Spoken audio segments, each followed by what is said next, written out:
into a 16 unit. So you can imagine the property you bought in 2012, when I put down 3.5%, that was what we put down back then. It's made so much money right now that it was good enough for us to buy a 16 unit in 2021. That's like from 11. Hello, and welcome to Small Biz Catalyst. I am your host, Ayisat Abilogun. Join me as we explore ways that we as small business owners can pay ourselves a growing six-figure salary without pulling out our hair. Whether you're a small business owner or an economic development professional, this show is for you. Let's explore together. Hi, everyone, and hello, Dayo. It is so nice to have you on Small Biz Catalyst today. You've got a very impressive resume, but one of the things that drew me to you is you have fun while you play, because I know real estate is not your only business.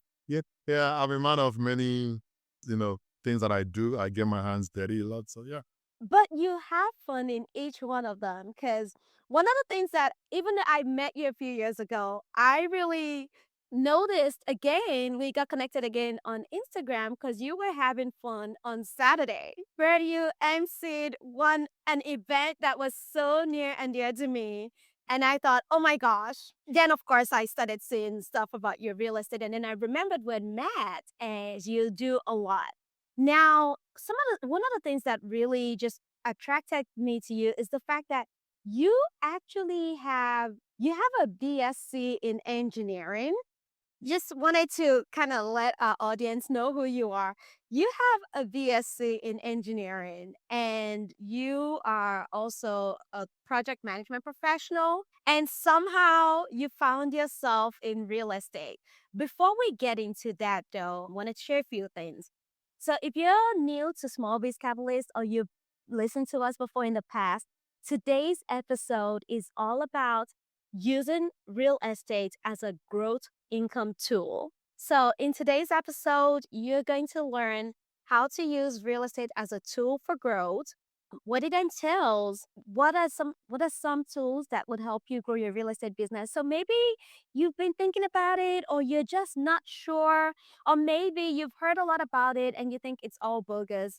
Today's episode is to clear some of those myths with somebody who is really the real deal in real estate. Daya's been doing real estate investing for a while, is at his journey. I wanted to bring somebody who is down to earth that we can relate to, but at the same time is successful in the industry. So today you're in for a treat. Join us as we delve into real estate as a growth income tool. So Daya, again, welcome to Small Biz Catalyst. Tell us, what attracted you to real estate? Because I don't want to spoil some of the things. I will. I know you were in Facebook, a big tech giant for a while. So tell us, how did you end up in real estate? What attracted you to it? Wow. Well, it's first of all, thank you for having me. It's good to reconnect again. And not just that we have mutual friends. Your brother is my friend. We went to that. So we went to Lagos State University back in Nigeria. And we also worked together at Facebook back in the days. So what attracted me to real estate? Wow. Let me try and make it short a little bit. So yeah, my wife and I, we bought our first house in 2012. And when we bought our first house, like everybody else, either your career made you move, and we didn't sell the house. So we started renting. Then all of a sudden, I picked interest, started like, okay, what can we do with this house? And that was when 2016, we didn't know what to do with the house, honestly. We just kept renting it. We just kept renting it. It was acquiring equity, paying down the mortgage. Then 2016, I lost my job with Microsoft. So I was laid off in Microsoft. I used to live in Seattle, Bellevue area. And when I when I got a new job that was with Facebook, then I started like, okay, I don't want the same thing that happened to me to happen again. How do I mitigate this issue if it happens again? And that was when real estate piqued my interest. I started like, what are the vehicles, to make sure that I don't get into this mess again, or I have residual income, or I have generational wealth. So that was real estate was the vehicle that kind of like, appealed to me. So that was when I started reading books. I read books a lot. That was how I got into real estate, books, podcasts. I got curious and everything. So by 2019, we formed our LLC, and I figured out, Congratulations. thank you. How do I have money? I'm like, I don't have money for real estate. I don't know. Then reading those books, listening to those podcasts, I found out that, hey, I can do a cash out refinance on my property. So the property we bought in 2012 is actually grown a lot, that we were able to pull out 50,000 But from. I'm gonna have to pull back a little bit because not everybody is like gate savvy. So what's a cash out refinance? I mean, you might say, oh, the words are clear, everybody should know, but not everybody has been in real estate for a while like you are. So you may not know the terminology. So please tell us. Yeah, a cash out refinance basically means, oh, you have equity in your property. So when you have equity, equity means money basically. When you have money in your property, remember, I said we bought the house in 2012. Between 2012 and 2019, we moved out of the house 2014, so we rented it out. So between 2014 and 2019, that's 5 years. Somebody was paying down the mortgage for us. So pay the principal, which is they call it the principal, interest, taxes, and insurance, and we still have some cash flow. So because they were paying down the principal for us, we were having some little money for over 5 years. When you pull all that together, and the fact that the property has appreciated in value after a long time, so everything all together, you call it equity. So you do a cash out refinance, you go to the mortgage company, like a bank, you tell them, oh, my house is worth, used to be X amount, now it's worth X plus five. I'm gonna take out the five out of it. And that was how we did a refinance. They will give you a new mortgage, a new interest rate, and you will get free money. So if I bought my house at 350 and now it's what $550,000, I can go to the bank and get $550,000 No, or no, that's not how okay. it works. So will I get $350,000? No, so basically there's a math for it. Okay. Basically, you So can would it pull be out 550 minus 350, which would be $200,000? well, so let me explain the way it works, and I think if I Yes. remember very, very well. Um, whatever your house is worth, you want to make sure that you can pull out money and still have 20% in the house. Oh, so 80% of the current value. You can take it out, yes. So which would be 80% of $550,000 if that's what my house is what right now. Yes. That's awesome. That's good to know. So, guys, I am taking notes. So yeah, basically I did a let me see, I did a cash out refinance. This is what my house is worth. From the equity that was on it, I was able to take out 50,000 from it. So I took out the 50,000, and that was what we used to start our real estate journey. And we were able to reinvest, to start buying properties back then in Georgia.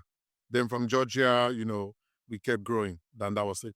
Wow, pretty cool. I love that. Thank you so much. I know a lot of people who are trying to do real estate right now are going, oh my gosh, what else? How much is my own worth? Well, how much could I get out of it? So that's pretty cool. I know when you started out, even with one house, now you're more into commercial real estate. You're not just in residential real estate anymore. What are some mistakes or lessons that you've learned along the way as you've journeyed into investing? Because I've seen some of your flip videos, I've seen the Fortnite videos. Guys, if you don't know this guy, follow him on Instagram. It's called, what is it called? Dayo Blooming Jegs. Edge. Yeah, Blooming Edge. You can follow Blooming Edge, or you can follow me directly, Dayo Jegzi, Dayojegz. I think, yeah. But Okay. Blooming Edge is easy. Blooming Edge, Dayojegz. Okay. yeah, Jegzi. That's what they Okay, call and me. that's on Instagram. That's awesome. We're gonna put that in the show notes. You guys, you're gonna see some really fabulous flips. All right. So, what are some mistakes that you've made during this process? That lessons that you've learned that you wouldn't want somebody else to make, or you wish things you wish you knew back in 2017. Yeah, I think one of the biggest things I've learned is you don't buy property in a bad neighborhood. It's very important. I've been hot with it. I've invested in, we've invested in some neighborhoods here in Texas, back in Atlanta, in Georgia, and those neighborhoods, yeah, the properties might look cheap, but the edit that comes with it is a lot. There's really no real classification for it, but it's like class A, class B, class C, class D. Class A is like when you're living in a highbrow place where you're close to everything, you're close to the mall, you're like 5 minutes from the airport, you're very close to everything to really make life happen. Sometimes downtown or midtown, all those places where you just like feel, just a tray away. So that's how I say. And they are expensive, the rent is expensive. Class B is always like, a little bit lower, whereby you you you probably have to do like a 10 minutes drive from somewhere important. You're good. Class C, you probably get into us like, it can qualify for a B, but you're far from everything. Okay. But the neighborhood is still not too bad. There's no crime, little access to roads. But Class D is totally bad, basically. Class D is like when you are in the bad neighborhoods, there's always, police, there's always like drugs, things going on there. So I've been involved in some Class C and Class D, and I think my biggest mistake was thinking that buying a cheap property is going to be good. So when I bought those properties, it was cheap, but the headache I went through, the rehab, the cost of eviction, the fact that you have to keep chasing your tenants to pay rent before you can pay your mortgage. I think that was a very big deal. And I learned from that at a very early stage of my real estate investment, not to make that mistake. So I've learned some other things, but that was the biggest one. And I can go into more if you want. So grades matter when you're buying a property that you want to keep as an investment property. Don't just go for cheap, go for something that it's in a neighborhood where the people who live there are not, they will pay you constantly. They'll pay you. I was on location. So let's not say grade, location. Because the grades are like something that people made up. So it can be class ABC, can be class AB, but basically buy in a good location, neighborhood. So location is key. There, Hey there, if you're just joining us, this is Small Biz Catalyst. We would like to invite you into Tag a Business Team. Here's what you need to do: nominate a small business of your choice, tag them on our website at smallbizcatalyst.org. That's small, BIZCATALYST.org. Tell us your name, give us your email address, because that's how we'll be able to tell you if you're a winner or not. And then give us a website to a business of your choice. It could be your business or somebody else's. Once you've tagged a business, you'll be entered for a $25 drawing to a local business of your choice. We'll announce winners every month. And now, back to the show. you finish the location. So, talking about location, this actually segues very well into the next question. How do you choose which properties to invest in, and what are some of the tools that you use to choose these properties?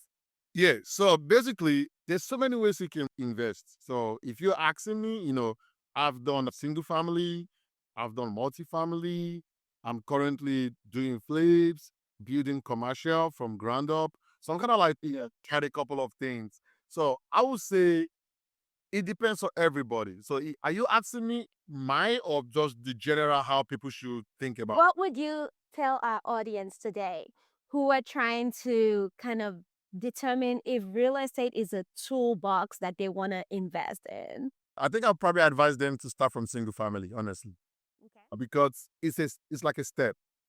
If you have the funds, you don't have to move out of your house. You can just buy a single family. When you buy your primary home, either you get a FHA loan, you can put 3.5% down, Yeah. or you do conventional, you put 20% down.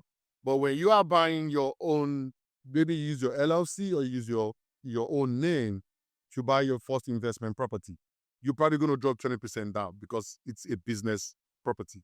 So when you're doing that with a conventional loan, I think it's easier just to buy a single family to start with. When you learn how to manage one or two single family, you can move to the next one. Maybe buy a duplex, maybe buy a triplex or a fourplex.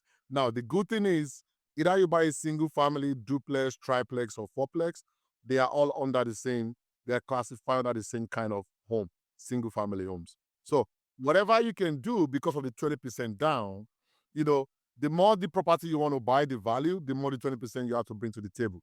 I You see. know, except maybe you're working with someone that can do a DSCR loan or get creative with, your loan. But I will encourage them buy a single family or a duplex.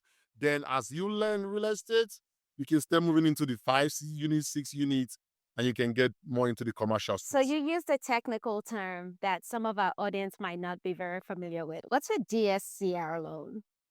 Yeah, DSCR means debt to service coverage ratio.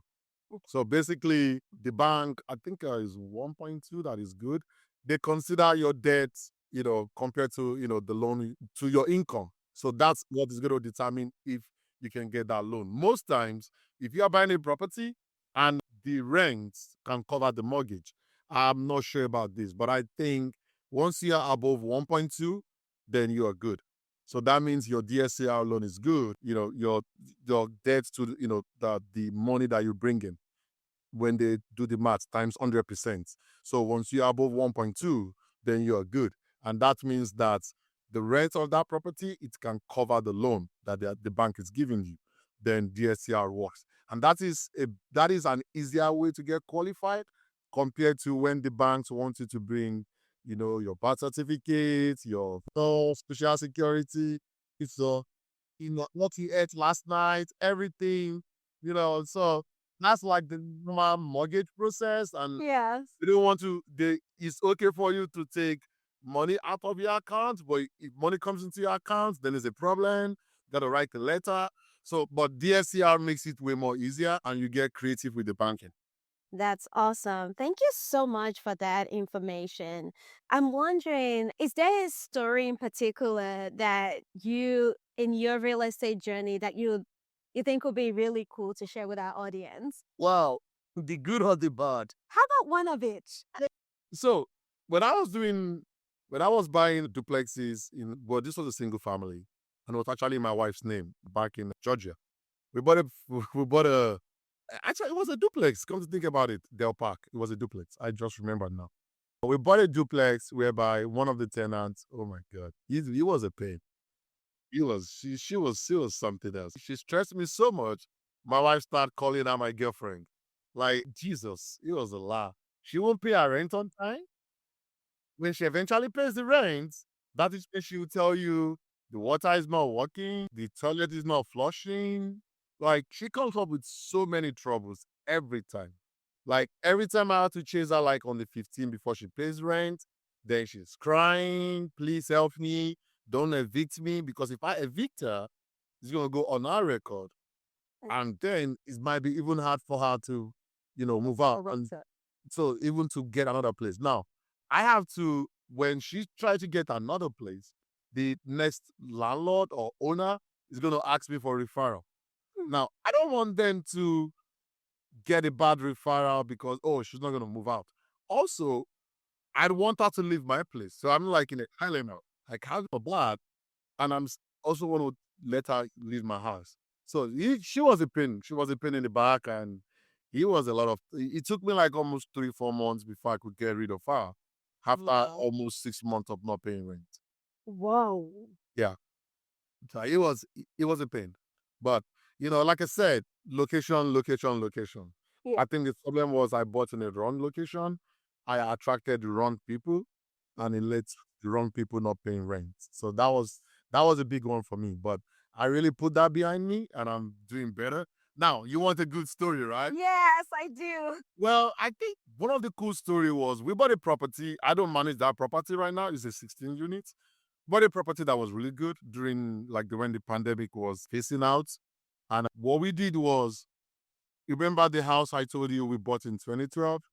By 2021, I think, we sold it. So we sold the property, we made good money off it.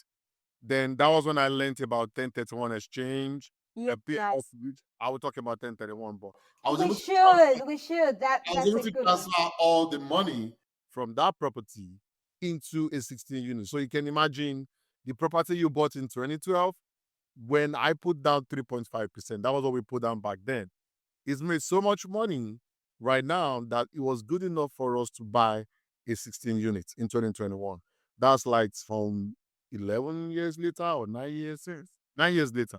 So 2012, yeah, 9 years later. So we bought a 16 units and we were actually able to give it to a property management company to manage for us. So I don't have to do the headache of it. The good thing about it is it's actually a like an assisted living for seniors.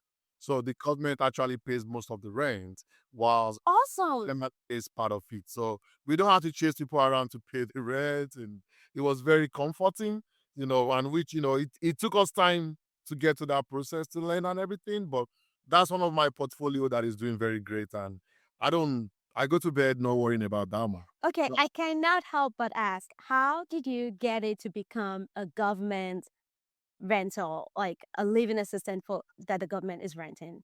I'm just super curious about that. That's fine. That's good. So there's a program for it. And well, I didn't I was going to get into this, so I didn't remember the name. Now, this is not a Section 8, Yeah. but this is like a Section 8 for adult living. Oh, wow. So I can't remember what it's called. Sorry if you. If you send me the name, I'll put it in the link. Okay. All right. I will look for it. So it's like Section 8 for adults. So you have to be, I think, 65 or 68 for you to qualify. Yes. So they don't mess up your apartment like, normal renters. So Right. it's easy. And government, based on their income, government pays like maybe 80% or 90% of of, Of their of rental. their rent. So it makes it very easy. Yeah. How did I get into it? We were actually lucky. That property was already zoned for the program. Yes. I don't remember the name. It starts with a P, but I'm trying to remember the name. Sorry. But that We'll program put was the very name in the, for you listeners, we'll put the name. I'm gonna get it from him and we're gonna put the name in the row approved. notes. Yeah. So yeah, but yeah, so we already bought the property and it was already zoned for that program. So it was easy for us to just keep going with the program. Now you can also rent it to normal people.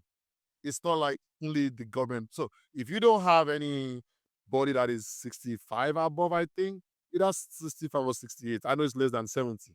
Yeah. If you don't have anybody, you can rent it to normal citizen or something. So it made it very easy for us. We don't struggle to find people to rent the property to. There's always a waiting list. So it's pretty cool.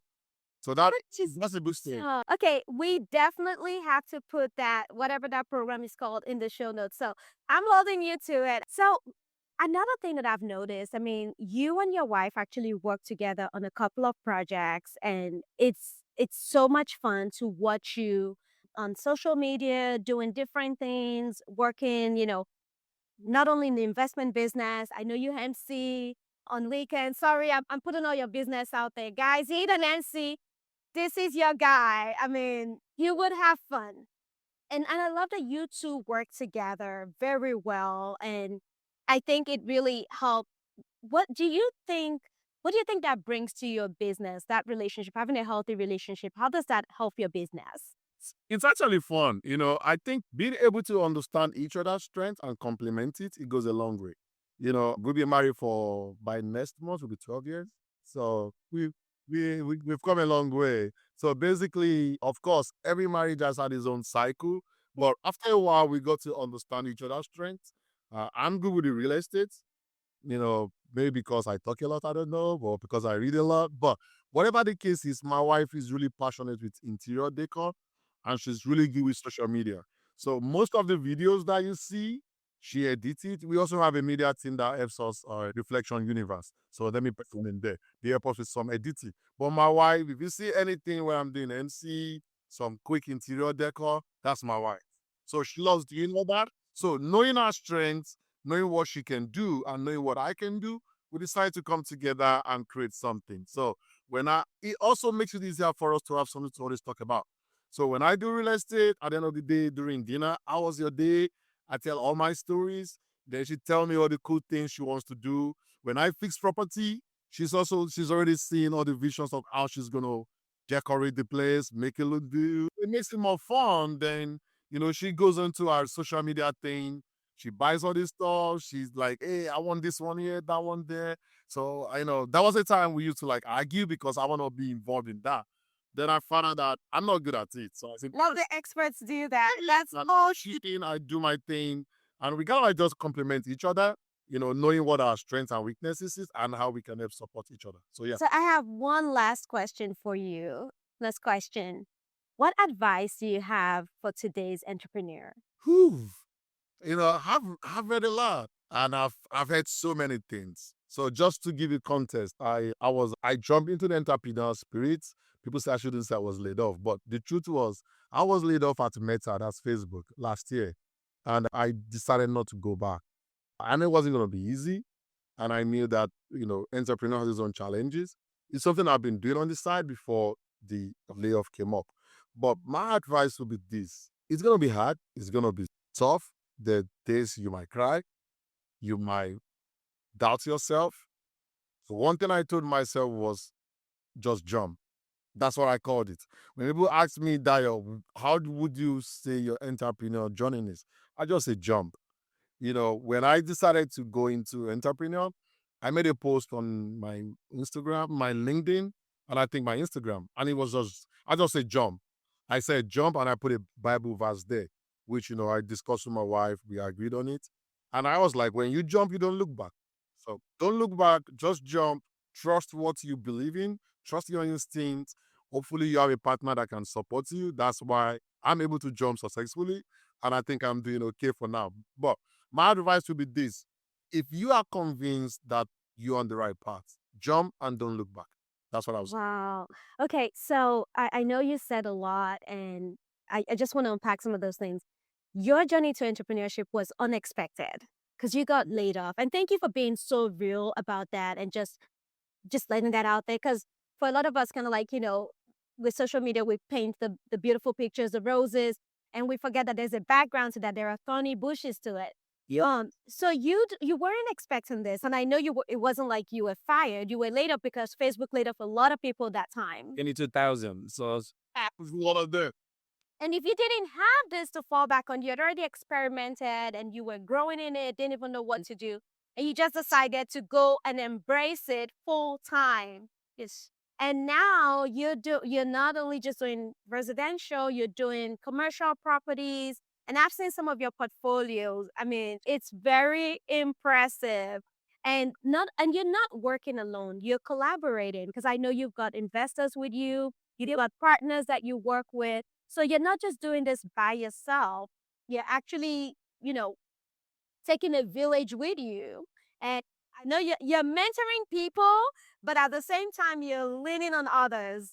yeah, Is that true? Well, honest with you. thank you so much for just giving us a glimpse into your journey and and helping us realize how we could use real estate as a tool. There was something you mentioned I forgot to share. That's the 1031 exchange. For those of you who don't know, and correct me if I'm wrong on this. So 1031 exchange is when you sell your real estate property, you don't have to pay taxes on it right away. You can put it in an account. It's called 1031 exchange.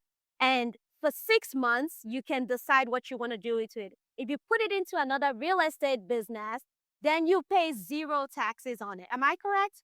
Yes, you pay it in the future when you eventually sell. When you eventually sell that. But for now, you have money that you can do something with, you can use, and then it becomes an investment tool for you, and you pay zero taxes on it. And if in future you sell that other property and then you put it into another 1031 and buy something You just else. keep rolling You it, can, rolling it, yeah. rolling it. So you and Uncle Sam can be friends that way. You can say, Uncle Sam, I owe you in the future, but we don't know what the future is. And that's what it Just when tells you can avoid it totally. There's a way. next time you're on here, we want to hear that. But you, oh, you, is that a 1 minute tip you can tell us how you can avoid it totally? It's called debt. You die, you don't pay 1031 taxes.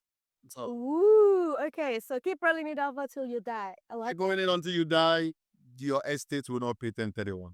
Wow. Okay. It's good. You've given us so many nuggets today, and thank you so much for coming on Small Biz Catalyst. It was such a pleasure to have you as a It's been guest. great having I've you. learned so much, and I want to recap. Cash out finance is the way to get money out of your current property in order to invest in future properties. And you can get up to 80% of your current value. The debt to service coverage ratio, that's DSCR loans, are tools that you can use to easily boycott some of the excessive burdens of getting into real estate investing. And I would say if you haven't listened to episode 12, 11, 13, and 14, where we talk about financial statements and things like that, this might be a good time to go back and listen because it talks about your debt to service ratio. And that's pretty much what the DSCR is, or very similar to what that is. And of course, we're going to post the name of the program that covers Section 8 for adult living, where you can rent out your property to the government. Government pays about 80%, and your renters pay only 20%, and they're all adults on a fixed income, but because the rent is so low, you still get most of your money, or at least even if you're getting 80%, you're happy. And of course, have your village, whether that's your spouse, investors, mentors, mentees, have your village so that you're not walking it alone.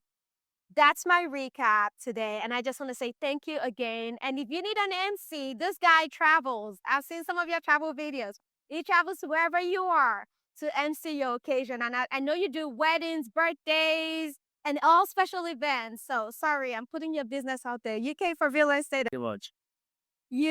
It's been a pleasure having you. Thank you for the advice and thank you for sharing so authentically. And I can't wait to see more videos. And a big shout out to your wife who is doing amazing things behind the scenes. So thank you so much for being here. Yeah, thank you so much for having me. I really appreciate it. It's been interesting. Thanks for having me. Thanks for the time. Hey there! If you're just joining us, this is Small Biz Catalyst. We would like to invite you into our Tag a Business team. Here's what you need to do.